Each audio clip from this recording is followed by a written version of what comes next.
Hey guys, welcome back to BHP Zone. Hari ini saya baru pulang kantor, tapi saya happy banget, excited banget. Kenapa? Karena hari ini kita kedatangan ular baru. Jadi hari ini sekalian aja deh, mumpung ular baru lagi datang, Adi akan kasih tunjuk ke teman-teman semua apa aja sih yang perlu disiapin dan apa aja yang harus teman-teman lakuin ketika ular teman-teman pertama kali datang ke rumah ya, supaya tidak salah penanganan. Tonton aja di sini dulu.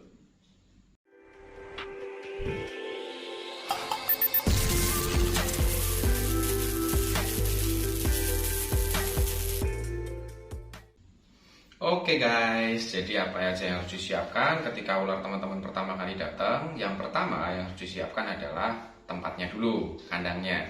Nah, kalau saya pribadi di sini lebih suka pakai kontainer begini.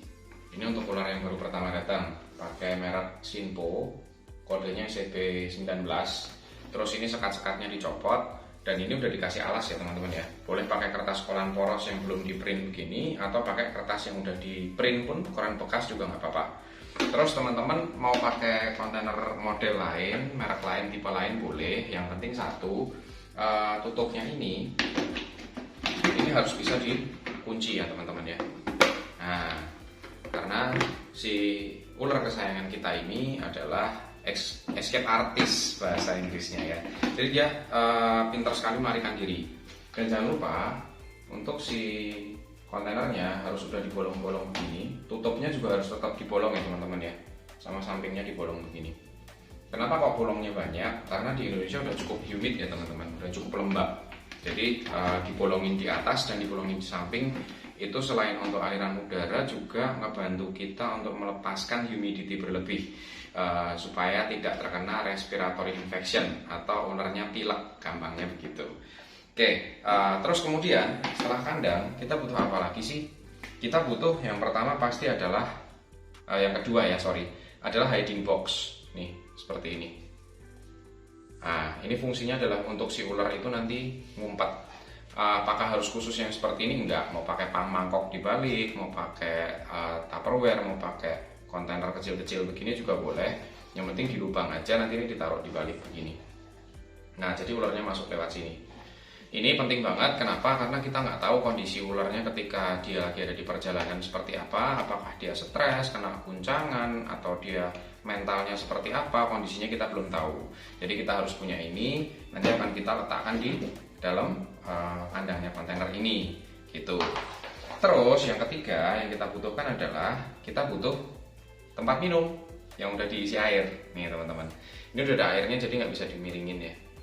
Nah, airnya air biasa boleh, bebas. Mau pakai tempat minum yang seperti ini boleh, mau pakai asbak boleh, mau pakai tempat minum yang lain boleh. Yang penting pada dasarnya adalah satu, dia bentuknya harus lebar di bawah, atau kalau enggak harus berat. Kalau asbak juga harus asbak kaca. Kenapa? Karena ular ini pintar banget buat ngebalikin si tempat minum ini. Jadi karena saya tidak mau resiko, saya lebih baik pakai tempat yang seperti ini. Ini untuk minum anjing dan kucing.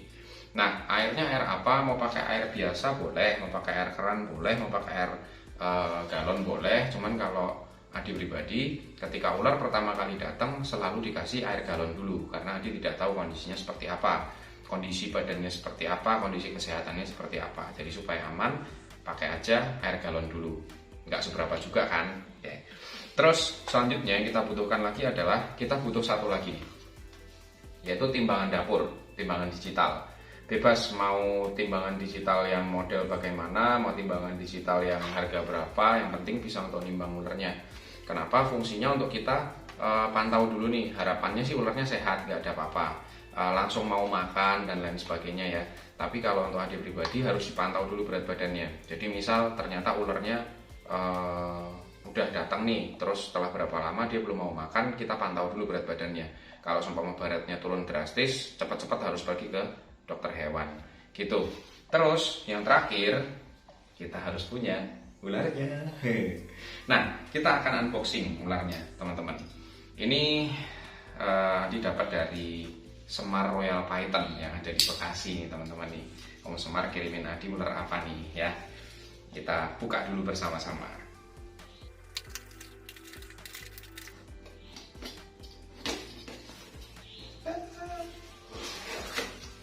Wow, ada stikernya loh. Nih, kita dapat stiker Semar Royal Python. Thank you Om Semar. Dapat 3. Nih. Nah, saat yang menyenangkannya, jeng jeng jeng. Jeng. Ini ada stikernya juga nih, lucu banget packingnya. Tuh, ini dari si Om Semar. Mari kita buka ularnya.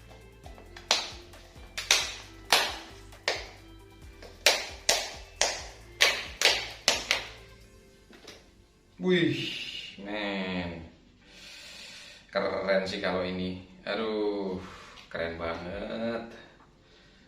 Clean, bersih. Nah, pertama kali teman-teman yang harus dilihat ketika ular pertama kali datang, kita lihat dulu dia kondisi badannya bagaimana. Apakah ada stuck shedding kah? Apakah ada kutu kah? Apakah ada kondisi-kondisi lain? Kita lihat duburnya bersih atau enggak. Terus bagian badannya ada yang luka atau enggak, ada yang cacat atau enggak, kita harus lihat semua. Terus juluran lidahnya juga, kita lihat matanya. Nah, pertama kita mau cek kutu dulu nih. Kita mau cek kutu, kita lihat biasanya itu di badan akan ada sesuatu yang menempel, warnanya aneh-aneh deh. Tapi kalau bersih begini sih nggak ada. Biasanya teman-teman itu ada di sekitar kloaka, sekitar dubur, atau di dalam heat pit. Heat pit itu sensor panas yang di depan muka, di sekitar mata dan bibir. Tapi kalau ini sih aman. Ball pythonnya aman Om Semar, tidak ada kutunya. Nah, contoh stuck shedding adalah seperti ini teman-teman. Nih, kelihatan nggak tuh? Nih, ini adalah stuck shedding. Jadi dia shedding yang tidak selesai. Kenapa? Karena kelembapannya kurang. Jadi ball python ini memang asalnya dari Afrika, tapi nggak boleh terlalu kering juga, karena di sana mereka lebih prefer tempat-tempat yang lembab. Jadi dia menggali di dalam tanah. Nah, terus teman-teman kalau yang penasaran ini morpnya apa? Ini adalah ball python. Kalau dilihat dari bentuknya ya, ini adalah spot nose. Yang jelas ini super pastel karena warnanya begini. Ada NG-nya juga, kemudian laser udah jelas karena dia nutupin stripe-nya nih. Dari informasinya ini sih ada head clown-nya ya, ada head clown, ada possible head desert ghost. Nah, nanti kalau ada yang bingung head itu apa, possible head itu apa, nanti akan dijelaskan lebih lanjut. Tapi morpnya ini adalah apa aja tadi ya? Spot nose, super pastel, laser, pinstripe, NG, head clown, possible head, desert ghost. Seperti ini teman-teman. Ya, nanti akan di close up lebih lanjut. Clean banget, bersih banget. Wih, gila sih. Saya suka ular-ular yang bersih-bersih begini. Ini jenis kelaminnya male. Nanti akan dikasih tahu di sesi terpisah ya, untuk di video yang lain gimana caranya ngecek ular itu jantan atau betina gitu. Nah, selanjutnya setelah ularnya sudah ada begini nih, kita akan timbang. Kelihatan nggak ya? Nanti dikasih videonya aja ya. Ini kita akan timbang si ular, kira-kira beratnya berapa.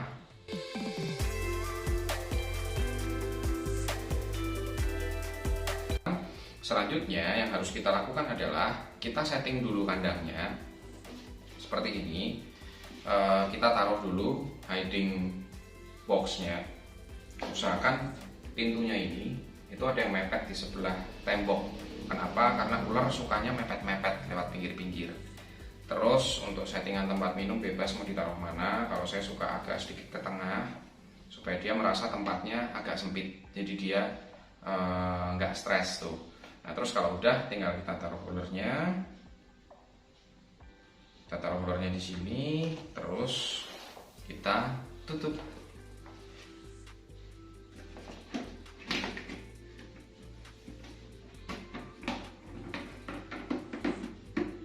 Nah, kalau sudah tertutup seperti ini, kita bisa sisihkan.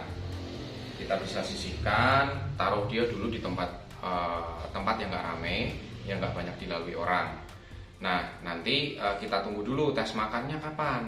Nah, tes makannya kita akan lihat dulu perkembangan ularnya nih. Selama dia ada di rumah, kita akan pantau paling enggak seminggu pertama.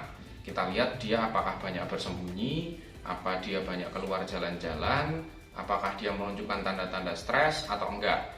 Nah, kalau seumpama dia sudah menunjukkan tanda-tanda dia tidak stres, yaitu dia keluar dari hiding box, dia sudah minum, dia sudah jalan-jalan, dia ekspor kanan kiri, terutama malam hari dia udah banyak jalan-jalan keluar, dia nyundul-nyundul atas, berarti dia udah mulai cari makan. Nah, ketika sudah cari makan seperti itu, teman-teman bisa tes makan ularnya.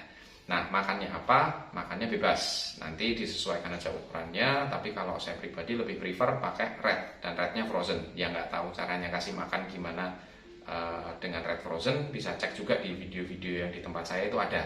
Nanti ada caranya di situ.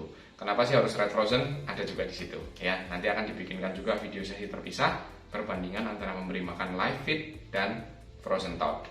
Oke, jadi seperti itu teman-teman. Simpel banget kalau ular pertama kali datang ke rumah, nggak usah panik, nggak usah bingung, hanya cukup begitu aja, dipantau perkembangan ularnya. Kalau seumpama sudah cocok semua, tidak ada menemukan stres, tidak ada menemukan apa, berarti teman-teman sudah aman. Begitu teman-teman. Jadi semoga video ini bisa membantu teman-teman semua.